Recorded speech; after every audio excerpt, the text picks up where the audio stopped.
Yung una at huling beses na sinabi ng lolo ko na mahal niya ako is ilang oras lang bago siya sumakabilang buhay.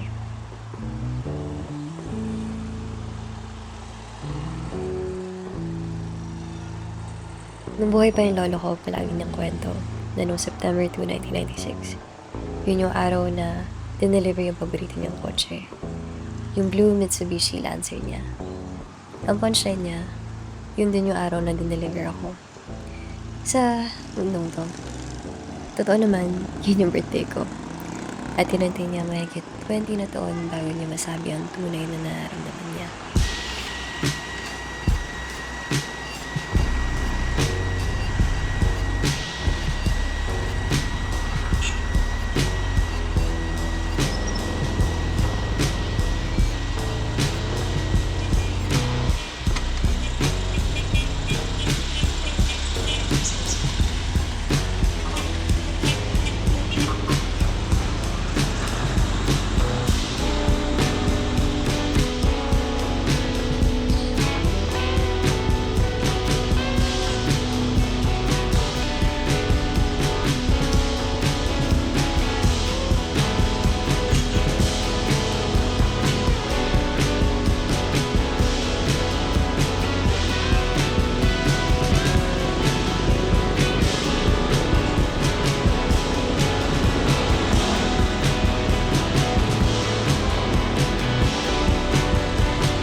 Akala ko dati na sobrang ayaw sa akin ng lolo ko. Siya kasi yung lolo na kinakatakutan ng lahat. Yung tipong pag narinig mo siyang pababa ng hagdan, kahit sino ka man, bigla kang aayos na upo. Kaya nung sinabi niya mahal niya ako, di ko naintindihan paano nangyari yun kung ang dami kong ginawa na ayaw niya. Tulad ng may paglaro sa mga bata sa kalsada. Nung bata ako, pinagalitan niya ako. Okay naman yung bahay namin noon pero wala namang parating tao sa loob. Di naman din niya ako pinapansin, kaya isang beses, naipaglaro ako sa mga bata sa kalsada. Gumawa kami ng maraming kumot at unan, inalis yung mga upuan at gumawa ng fort. Sobrang saya ko pero pinagalitan niya ako. At pinagbawalan na akong lumabas ng bahay. Pero nung isang araw, ginawa ko na naman yung ayaw niya. Tuwagan na lang natin siyang Ali. Nung pumunta kami sa eskwalta ng kaibigan kong si Dave, napansin niya yung camera ko. Lapit na birthday niya and ang wish niya lang daw is matry makagamit ng camera. Kaya ayun na nga yung ginawa niya. Maraming nagtaka kung bakit may maliit na bata na may hawak na sobrang laking camera. Ako rin, hindi ko rin talaga gets eh. Pero magaan yung pakiramdam ko sa kanya.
Siguro, kung buhay pa yung lolo ko, baka binawi niya pa yung sinabi niyang mahal niya ako.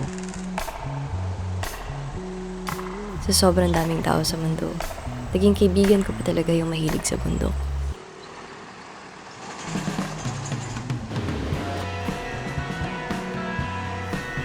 Siguro sasabihin nun, ay, Diyos ko po.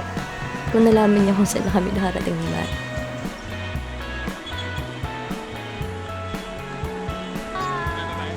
Ingat! Enjoy mga tulap! Sa Sagada, Camiguin, sa Tanay.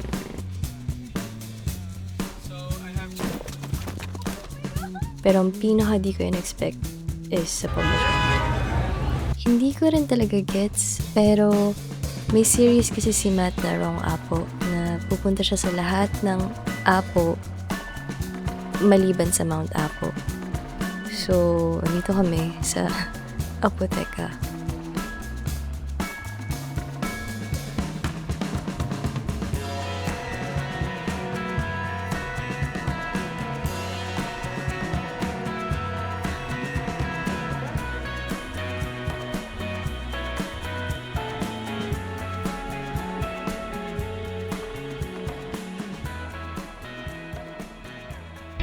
Kung ipapakilala ko si Matt sa lolo ko, feel ko hindi sila magkakasundo.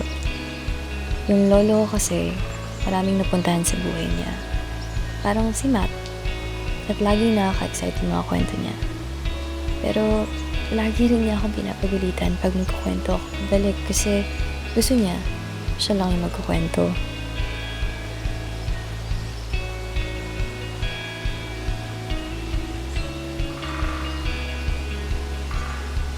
Sa dami-daming apo sa mundo, alam kong kahit na masungit yun sa akin, ako pa rin yung paborito niyang apo.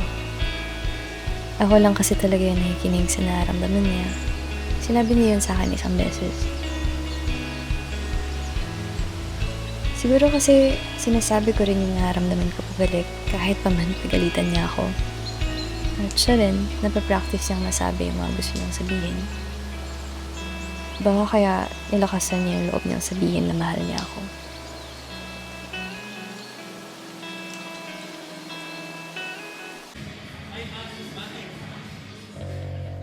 Yung lolo ko, kahit sabihin pa niyang ang pinapanood niya lang dati sa TV is yung balita, alam kong pag may nakita yung artista, magpapapicture yan.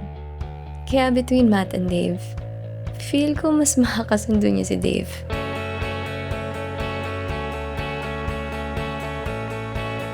Akalain mo ba ang 23 lang si Dave? Sa taon lang na to, naka 211 projects na siya.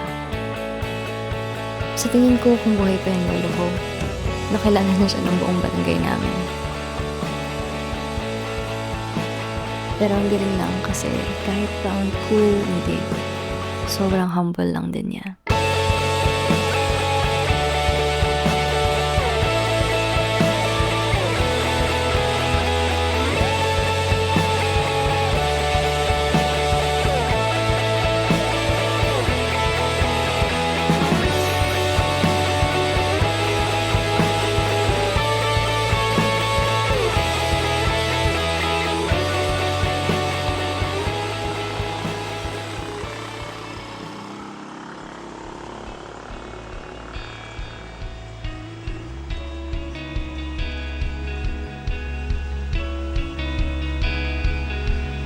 Wala naman atang tao nakakatakas sa lungkot.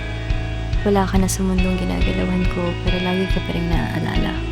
Sa mga taong nakikilala ko at mga bagay na ginagawa ko, walang makakatakas sa lungkot. Hindi rin naman siya biglang nawawala. Pabalik at pabalik bukas sa susunod o kahit pa man pag ako na yung matanda. Palagi kitang maaalala sa mga chocolate na binibigay mo sa akin ng bata ko. Nung isang beses na tumayo ako sa taas ng lamesa nung Pasko. O nung nakipaglaro ako sa mga bata sa kalsada at kung saan-saan na ako napunta. Huwag kang mag-alala kasi wala naman akong balak kalimutan ka.